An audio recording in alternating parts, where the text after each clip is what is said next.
Oh, eto na. Dahil pinakulong nila si Tatay Digong, magtatagumpay sila sa kanilang kagustuhan Oh, na na? manatili sa pwesto forever. Marcos Part 2, Marcos forever.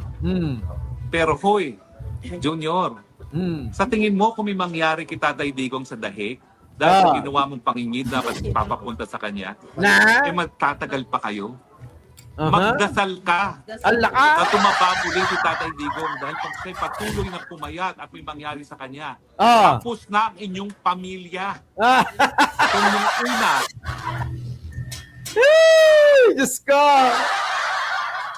Alam nyo mga kababayan ko, sa ganitong mga banat ni Roque, maraming naniniwala pa rin namang mga tangat bobong mga DDS eh.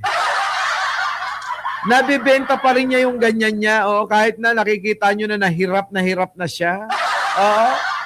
kayo'y nakapunta pa ng Hawaii, baka hindi na kayo makaalis sa Pilipinas.